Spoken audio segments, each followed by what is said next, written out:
Welcome back to The Science of Wellness. Today we're zooming into the marketplace because no matter how great a health product is, it won't change lives unless it reaches the right people in the right way. Joining me today is Robert, the founder of MENTRY PHARMA, a consultancy that helps supplement and pharmaceutical companies successfully enter and grow within the German pharmacy market.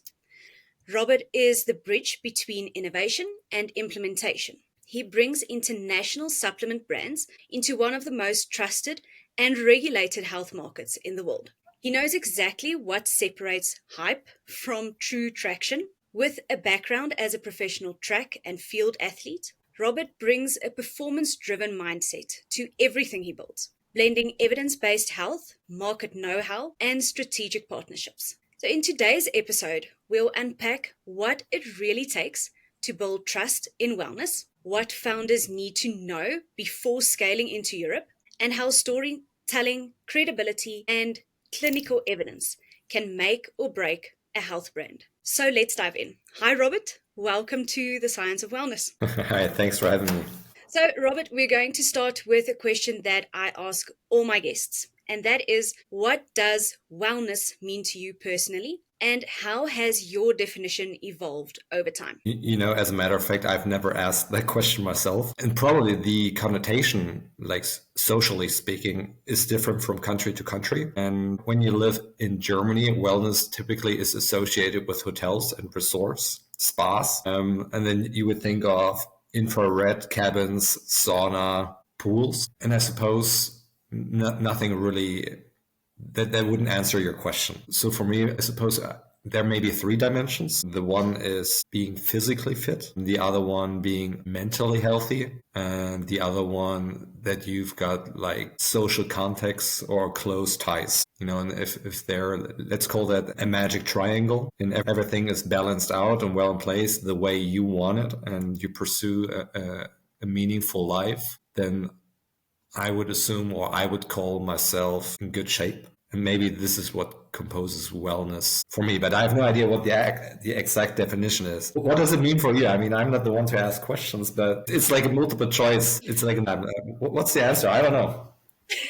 Well, I don't think there is a correct answer because every guest I've had on has given a totally different answer, but it all comes down to your fitness, being able to move, sleeping well, being mentally healthy, or doing some things like breathing exercises, meditation, to get back to being in a calmer state of mind, and then also handling your stress better. So I think wellness overall means something different for each of us. And it is surprising that with the different countries, it does mean something different for everyone. So I spoke to another South African a while back, and he said that to him, it is healthcare. As soon as you have healthcare, you have wellness. So completely it depends on your frame of mind, where you are at in your life journey, what wellness means to you. But completely get what you're saying about physical fitness, mentally healthy, and very importantly, the social context of it. Okay.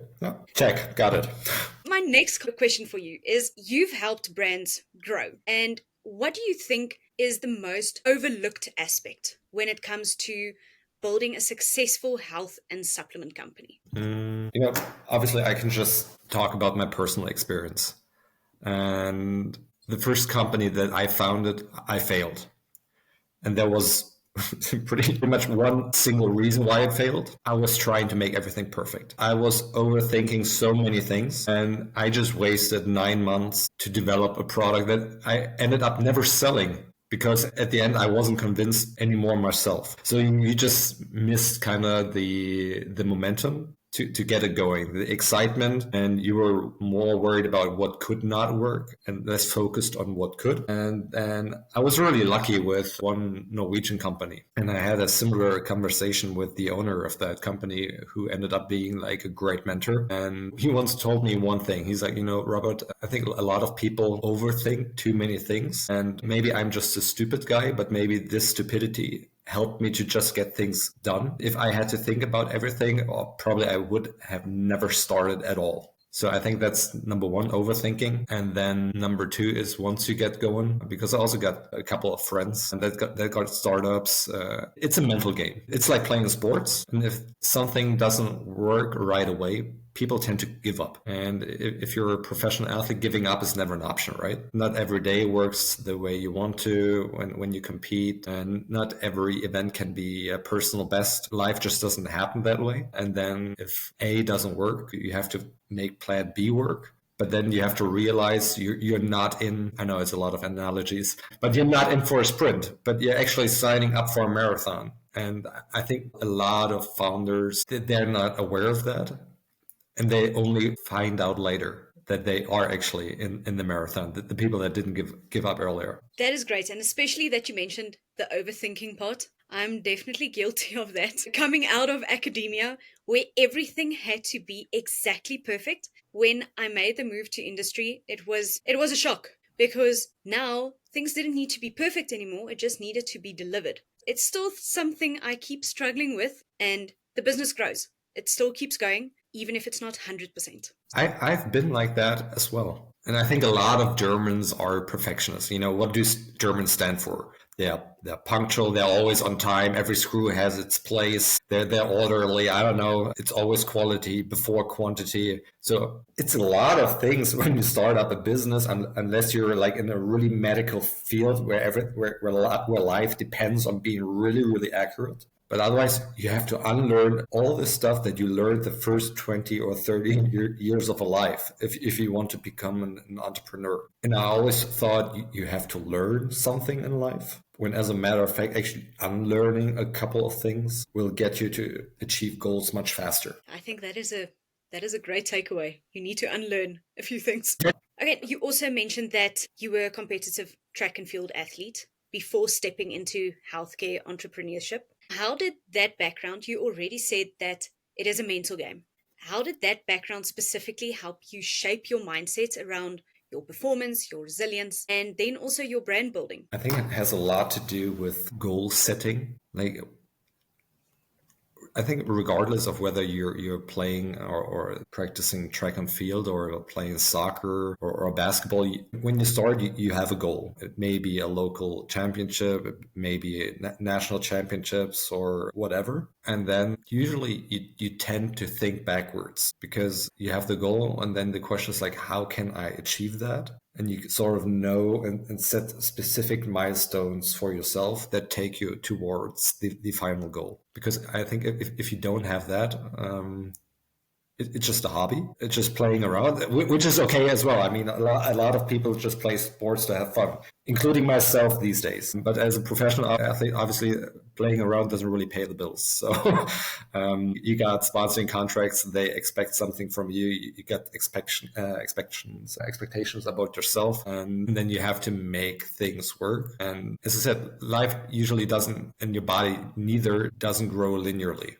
So there are phases, there are ups and downs, and over the years, you also get to know your own body. So, you know what to eat, you know how much sleep you need in order to be able to perform, the load your muscles can handle. And obviously, you don't have that perfect game plan when you start practicing. So you learn that day by day. And it's exactly similar if you grow a business. You don't have that golden plan and roadmap. It would be nice if every company had that same plan, but no one has. And then as a matter of fact, then it's a daily struggle trying to find out what works and what doesn't. If something doesn't work, you just kill it and try something else. It's like a baby learning to walk. Obviously, the first attempts you fail, but imagine the baby would just stop and say, "No, I don't think this is working for me." I mean, we'd all be still crawling. So, Robert, you specialize in helping supplements and pharma brands enter the German market. Now, for the listeners who don't know the German market well, what makes Germany such a unique and sometimes actually very challenging market for wellness products? Well, I think there are like two answers. If you take a look at Europe, you got about like 450 million people living there.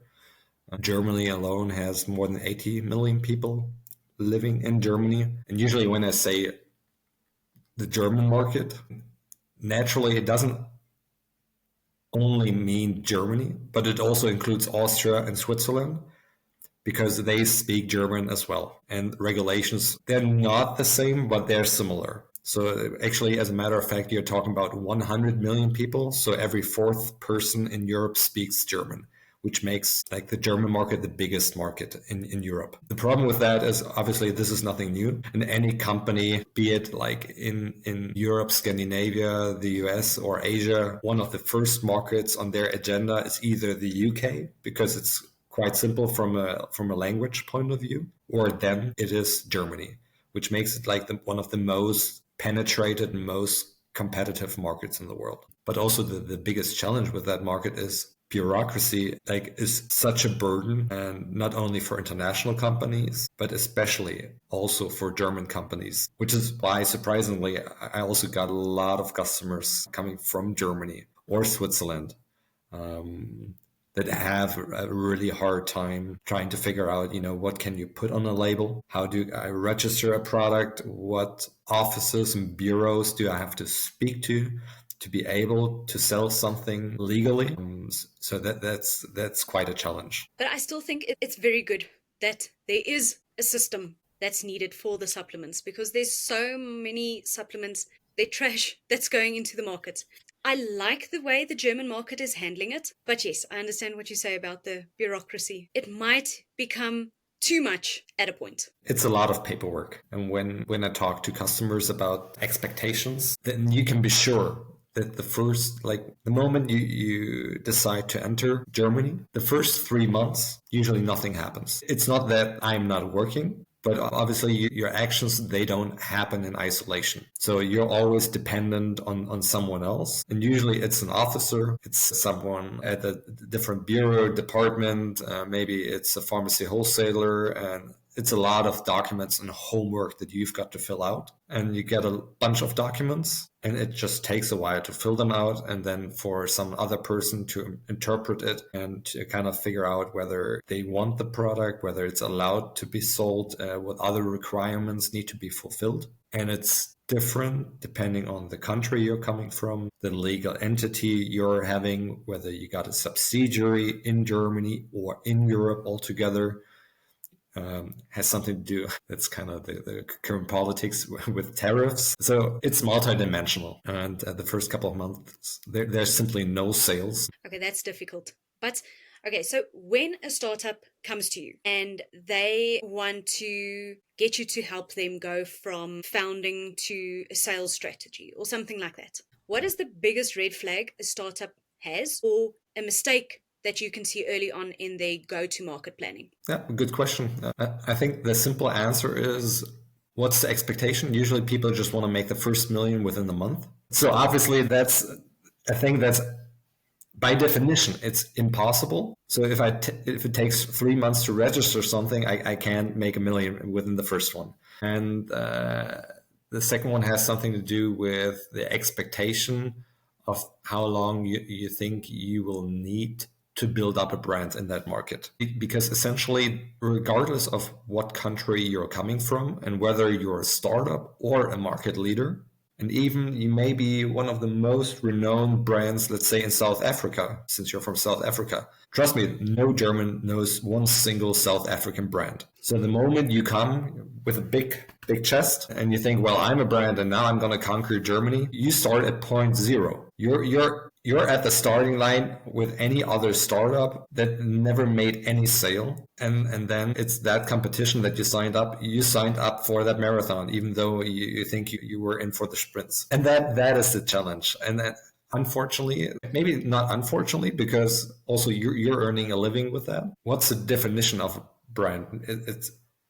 It's a local point of sale, kind of, that you can trust, and trust is built over time. And there's no lane on the autobahn where you can build trust fast, and there's no specific button you can push and you have it. It essentially comes down to storytelling and taking your customer by his or her hand and making sure they feel safe, they understand the product, your vision, and where you want to take them and what the benefit of a specific product or service is. And that's kind of the story you have to build when you enter a new market. And if you're not willing to do that, it's simply not going to work, period. And what do you think about personal brand. So let's say it is medical doctor with thousands of followers on whatever social media platform. Do you think does that build trust in the German market? It's always a yes or no because people are different and perception is always subjective. So simply because someone has a lot of followers, you don't know why people follow other people. It doesn't really tell. Is it because that dude is funny and entertaining? Or is it because there's actually some added value to what he or she's got to say? In Germany, usually a doctor is not allowed to sell anything. So it's kind of different in other countries, but in Germany, a doctor, the maximum you can do. There are loopholes, but I'm not gonna go into that direction. You can recommend a product and you can send a customer or a patient to a pharmacy. That's the mechanism in Germany why there's such a huge pharmacy market. And then obviously, let's say you talk about vitamin D and there are 10 different brands, then the doctor, he is probably not going to prescribe brand A today, brand B tomorrow, and on Friday it's going to be brand C. So when they opt for something, they're going to stick to a brand and they're going to stick to the brand for the next 10 or 20 years because usually there are exceptions to the rule as always. They've made their research, so they did their homework, why they choose brand A over B. Obviously, it can be financial aspects, remuneration, one way or another, direct, indirect can play into that game. But usually it has something to do with whether the product works or whether it doesn't. And for instance, with vitamin D, you know it yourself, it's quite easy because actually you can measure it in your blood. So, yeah. Yeah, I Yeah. just want to keep on going with the trust that is a major issue in the supplement industry, and it's getting worse worldwide. So, how do you help your clients build credibility and consumer trust, especially in like the German market and the EU that is more regulated? I think the question Germans are conservative or more conservative than, for instance, US Americans, meaning you need more touch points in order to build trust. So from the moment a consumer sees a brand to the moment until a purchase happens, you need about 6 to 9 touch points. And I would have to do the analysis, but I think in the US it's rather 3 or 4. So the journey is much shorter. And then when you're talking about the customer journey, then obviously different channels fulfill a different role. Essentially, you can split into maybe 3 different dimensions. So at the first phase, you're creating awareness. Awareness has nothing to do with sales. Maybe you can't even buy something in the awareness phase. Then the second one is consideration. You're sort of well informed already about a product. And then at the end, you're in the purchasing phase. If you take those 3 segments, then you may find different kind of media that fulfill those requirements. So Instagram, Facebook can be good for awareness. Then Google, newspapers, pharmacies, doctors, they can be good for consideration. But when it comes to purchase, you're more or less in the distribution channel already. It can be Amazon, it can be your local pharmacy, it can be an online pharmacy, it can be other shopping portals. But you actually visit those platforms because you want to buy something. So usually you try to kind of handle all of those touch points all together. And depends on the strategy usually of the clients where they want to start. One approach is you build distribution first and then you set up for some sort of visibility and penetration in the market. But that's kind of push because you force a product onto a shelf, a digital one or a physical one. And you may be able to generate sales with that, small ones, but it doesn't create demand all by itself. So then that's the point when doctors, therapists, nutritionists, Instagram, Facebook, so-called influencers also come into play. And obviously also get other media. You can be at congresses, trade fairs, whatnot, but you sort of need a full-fledged strategy. Let's call it product market fit to define what is the product you're selling and how do you think you'll be able to reach your audience the best possible way. That is very valuable. And I made a ton of notes on that now. I see you taking notes. Yeah. I'm definitely going to talk to you again about this. Thanks, Robert. And I hope those who are listening also find it very valuable.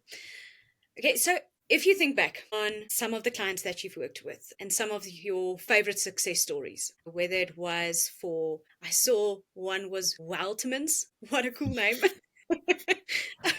or any other project, what made it work? I think that is quite simple. The one thing that worked for one company didn't work for the other. So one thing every company has in common is they got a different strategy in order to succeed. It's their DNA, it's their game plan, and they've tried out a lot of things in order to find those few things that work for them. And so for Vitamins, it was like the decision to be the first children-only supplement brand in Germany. So I think they started 6 years ago. For another was different. But I think the greatest success actually was with a much smaller company.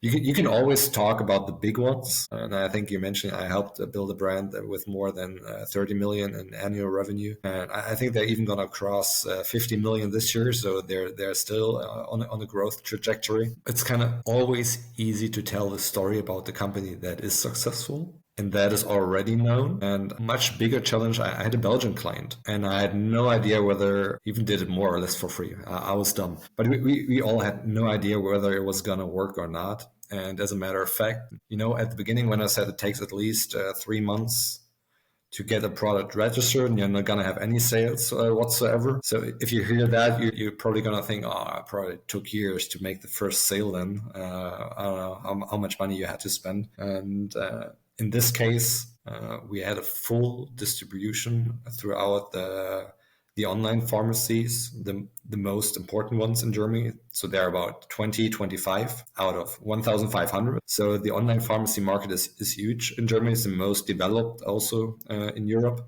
And also the large European players in the online pharmacy market. Originally, they are from Germany.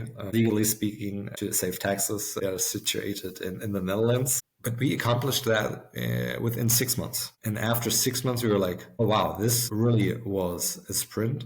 And we barely spent any money on marketing or whatever you would usually need to enter or open up those doors. So that's kind of the exception to the rule. But I can tell you both parties, the client and I, we were surprised. And to me, that's my personal success story. But maybe it also comes due to the fact, as I said, I did it pro bono. So it was my very, very first client. And as I said, you have to start somewhere, not overthink something, and you never know how things turn out. And they started in April last year. So it was like 12 months ago. And we got everything done by fall of last year. That's amazing. That is a proper sprint. Yep. I hope this is not going to raise the bar for all other clients. Yeah, coming to you. They're going to think 6 months. You told us 6 months. Exactly. No, that's the exception. So what I found very interesting is, yes, you're working with supplements for humans, but I saw that you have omega-3 for animals. You worked with a company for that.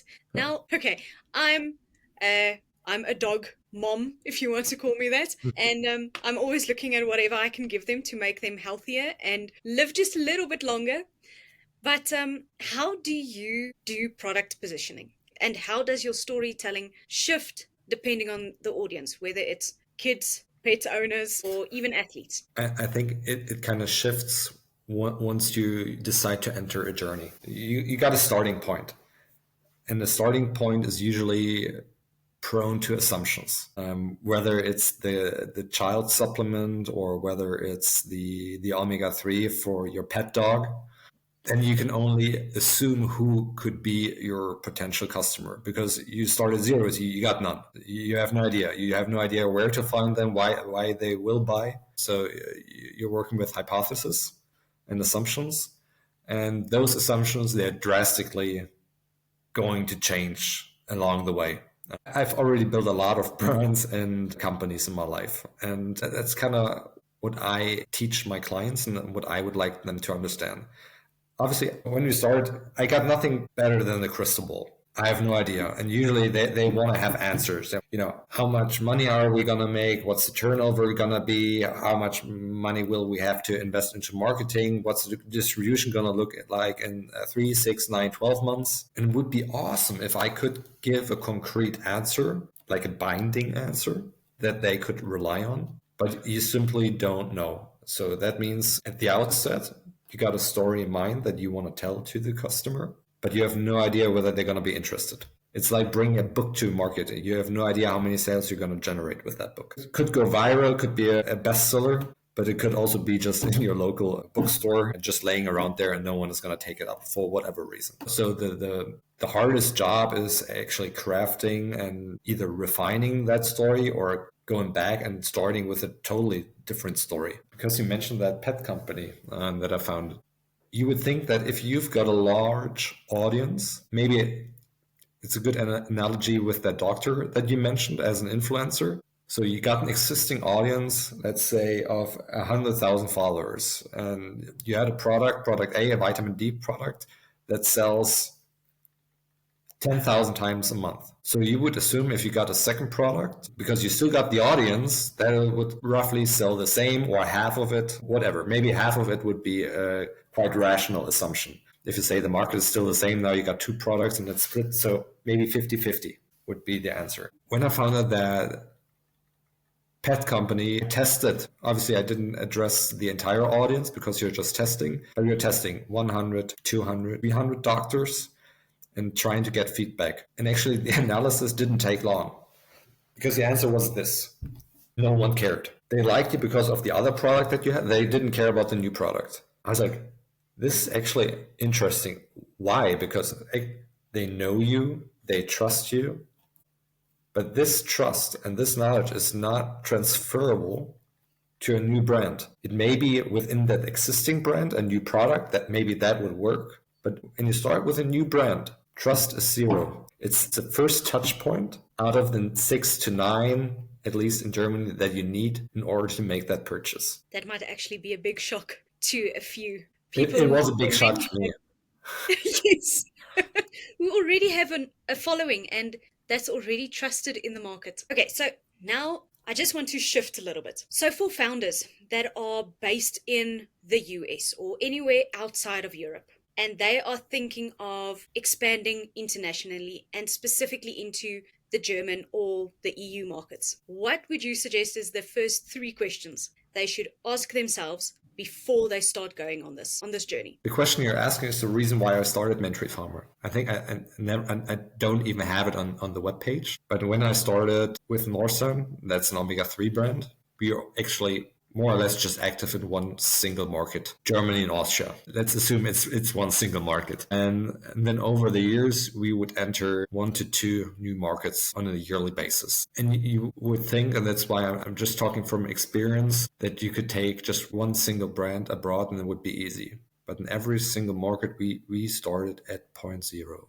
Unbelievable. And as we grew, we realized nowadays, I think the company is active in 15 countries. You start at zero and either you manage to establish a positive trend. You got fluctuations, that's normal. But actually, if you take a ruler and you want to draw a linear line, it may also work over the long run.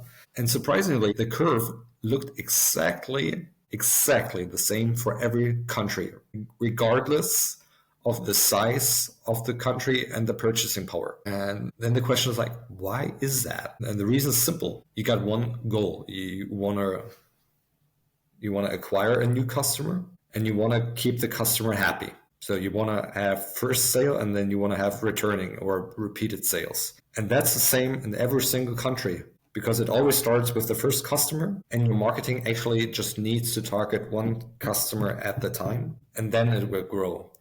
And usually, regardless of whether the market has 2 million people or 80 million people, the person that you have to convince is always one. It sounds weird because a lot of people are talking about like we want to scale fast. Well, you would have to scale trust fast. And often that is not possible. And especially with supplements that are maybe not self-explanatory because they've got a patent technology, they're innovative, or they got so many ingredients that you've never heard of. Then obviously Instagram doesn't really help because you would have to have a really long video that explains things, or you would have to heavily invest in so many posts and stories in order to get the communication across, the message across. So in that instance, what you need is actually someone that talks to you for a couple of minutes. In the typical scenario, that is a doctor. It is a nutritionist. It is a therapist where you're in a defined setting and you're receptive. Instagram, Facebook, or TikTok, they simply cannot accomplish that in the quality that you may need for your respective product. Okay, I like the way that you're saying target one customer and that Yeah. one, just build that trust with one. But that I think is in any case with any type of business. If you just start with one, you'll get there, even outside of supplements and the bigger health space. Well, if you don't have that one customer in mind when you craft your strategy, who is the strategy going to be for? Yes. I would rather convert one customer than no one, but addressing a big market. Because So at least when I know I acquire one single customer, it may not sound a lot, but you acquire one single customer every single day, then at least I can open up an Excel sheet. That's the economic Robert coming out, and you can kind of calculate.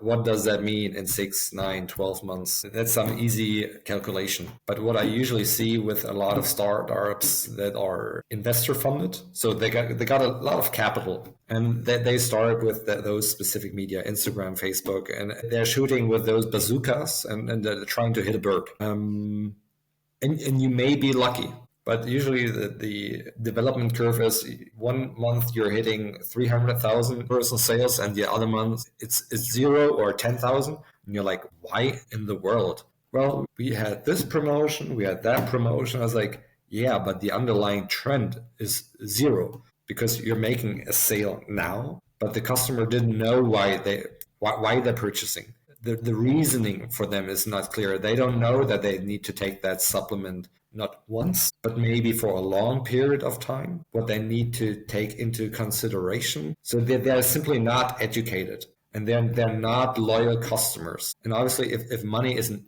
an issue, then you can scale quickly and then sell your company. But you're not going to have a loyal customer base. It's simply not going to happen, because the moment you offer a product that's kind of similar, different label, different colors, you like the color better, and it costs €1 less, they're going to be gone, because to them, it's all apples. Does that make sense? yes, it makes perfect sense.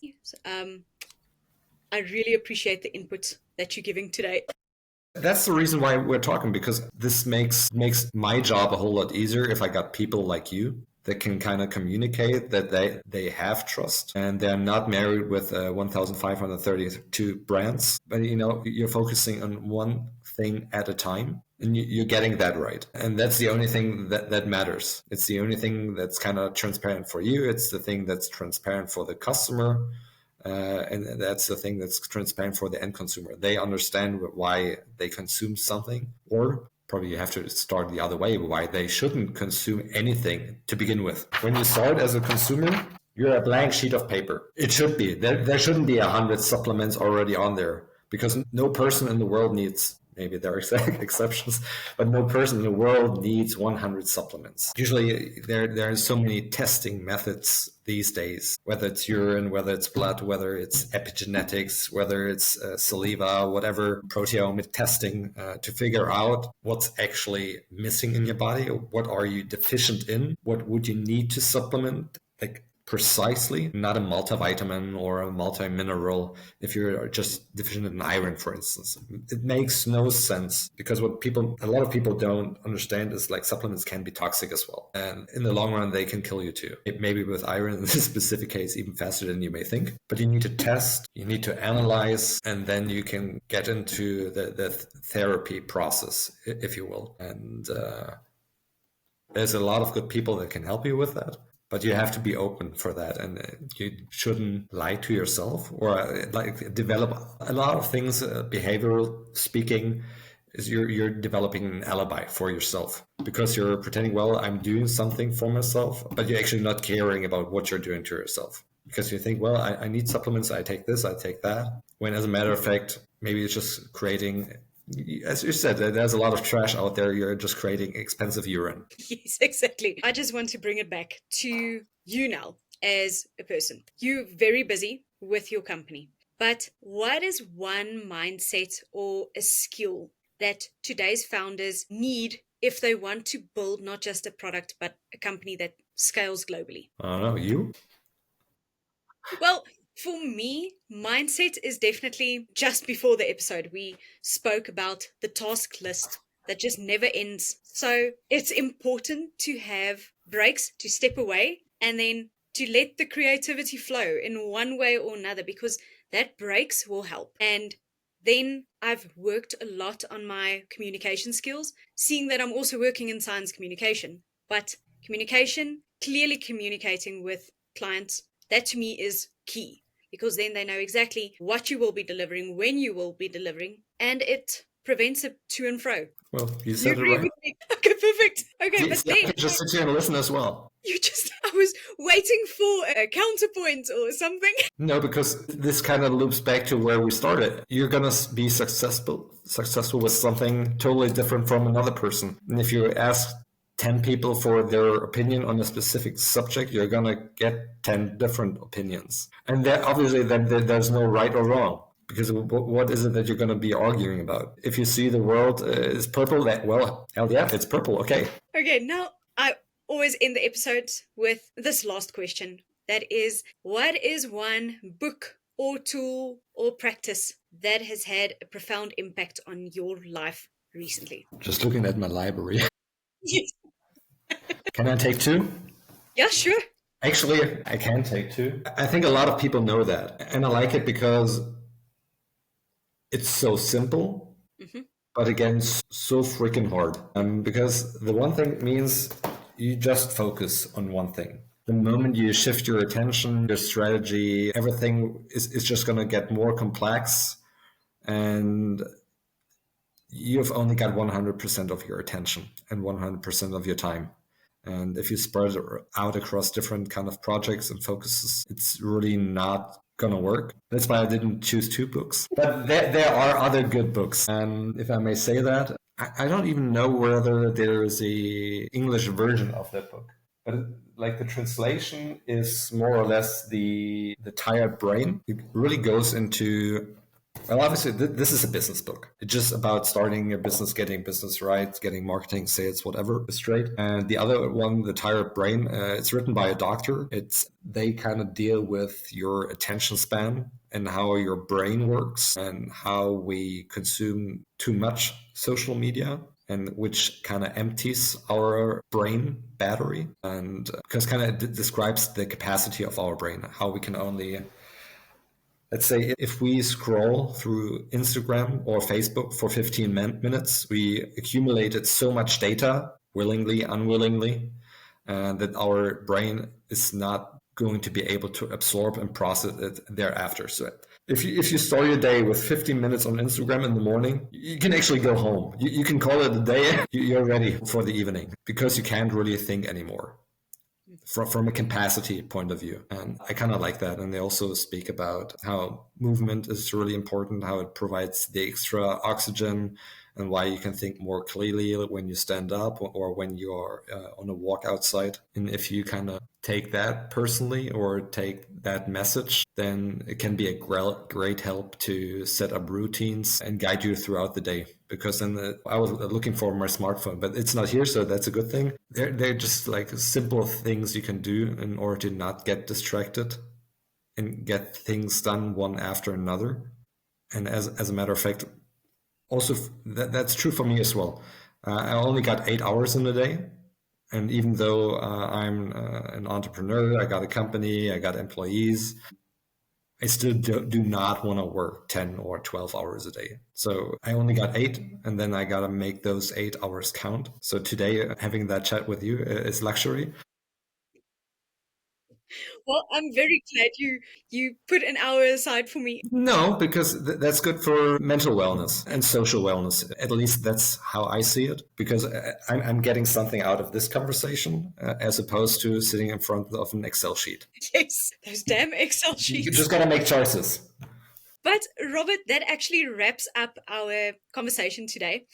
And thank you so much for joining me. And I think the listeners will really enjoy this episode because you gave a behind the scenes look at what it takes to turn a great product into a trusted name, not just locally, but also globally. So thank you for sharing your insights, your stories, and your deep commitment to raising standards in the wellness space. If there's something you want to end off with before I End of the whole episode. Yeah, it's actually there is, because when you started the when you had the intro, you actually nailed it. I was like, okay, we're done.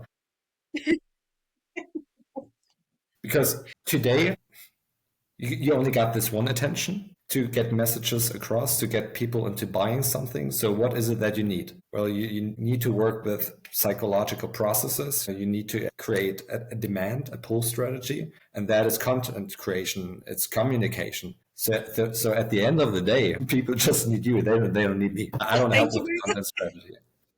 No, I'm dead serious. If it wasn't for people like you, any supplement company would have, pharmaceutical company, medical company, cosmetics company would have a really hard time finding even that one single client. Oh, thank you, Robert. Now I I'm think done. I need to speak to you a lot more often just to get a bit of a boost. When a client doesn't get what I'm trying to tell them, I'm going to say, listen, Just a little tap on your shoulders. just ask Robert. But thank you so much. And to the listeners, if you have enjoyed this episode today, please follow, leave a review, and share it with someone in your network who's also building in the health space or even just dreaming of it. Until next time, take care and stay curious.